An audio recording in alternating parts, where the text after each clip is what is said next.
Mission वज़ीर आला पंजाब इमरान खान हमजा से तख्ते लाहौर छीनने जिंदा दिलाने शहर में मौजूद। पंजाब में मैंडेट चोरी करने की इजाज़त नहीं देंगे। जराइम के बादशाह जरदारी और शहबाज ने NRO 2 हासिल किया। इमरान खान की ट्वीट में तनकीद, लिखा लूटी रकम MPS को खरीदने के लिए इस्तेमाल कर रहे हैं। इमरान खान पार्लिमानी पार्टी के इजलास से खिताब करेंगे। मुख्तलिफ शहरों में कप्तान का खिताब सुनने के लिए बड़ी स्क्रीन लगा दी गई।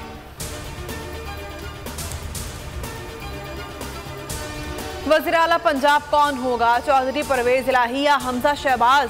पंजाब असम्बली का मैदान कल सजेगा। नंबर गेम में तहरीक इंसाफ को वाज़े बरतरी हासिल है। तहरीक इंसाफ को 188 जबकि हुकूमती इत्तेहाद के पास 178 अरकान। पंजाब असम्बली की हिमायत हासिल है।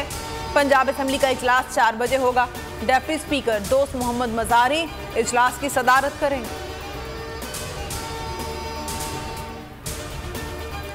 पंजाब में हॉर्स ट्रेडिंग और अरकान असम्बली को डराने धमकाने की कोशिश। लाहौर हाई कोर्ट ने चीफ सेक्रेटरी और IG पंजाब को अरकान असम्बली को तहफ़्फ़ुज़ देने का हुक्म दे दिया।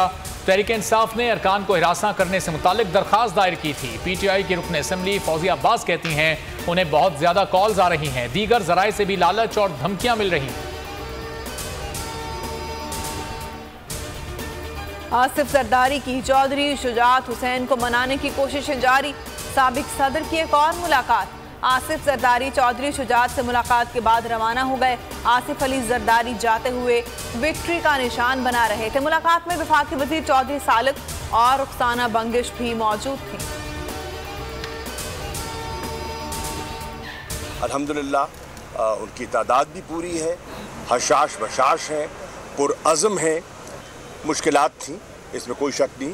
पंजाब हुकूमत ने हमारे लिए आसानियाँ पैदा हरगिज़ नहीं की। पंजाब असम्बली में हमारी तादाद पूरी है। उम्मीद है कल का इजलास अदालती अहकाम के मुताबिक होगा। शाह महमूद कुरैशी ने कहा पंजाब के अवाम ने इमरान खान के मौक़िफ़ की तायद की है। इलेक्शन में पंजाब हुकूमत ने हमारे लिए मुश्किलात पैदा की।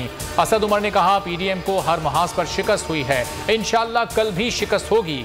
अब बंद कमरों में फैसले नहीं होंगे, एक एक वोट पर पहरा देंगे। इस्टेब्लिशमेंट से सुलह की जानिब गामजिन है। हुकूमत के ताबूत में आखिरी कील राना सनाउल्लाह ठोंकेगा। न्यूज़ कॉन्फ्रेंस में शेख रशीद फटपड़े कहा हुकूमत ने IMF की खैरात के लिए कौम को नेज़े की नोक पर रख दिया। आसिफ जरदारी असल में 2 भाइयों को लड़ाने आया है। फौरी इलेक्शन के लिए सुप्रीम कोर्ट मुदाखलत करे। अनारकी का खतरा है, लोग सड़कों पर आ सकते हैं। परवेज इलाही वज़ीर आला पंजाब बनने का हक नहीं रखते। PTI में जिनके ज़मीर जिंदा हैं वो परवेज इलाही को वोट नहीं देंगे। राना सना का दावा, सबसे राब्तों का एतराफ़ भी कर लिया। ख्वाजा आसिफ कहते हैं ज़िमनी इलेक्शन में लीगी बयानी को शिकस्त नहीं हुई। ये वाहिद इलेक्शन है जिस पर कोई उंगली नहीं उठा सकता। सब्सक्राइब करें और बेल दबाएं ताकि कोई खबर रह न जाए।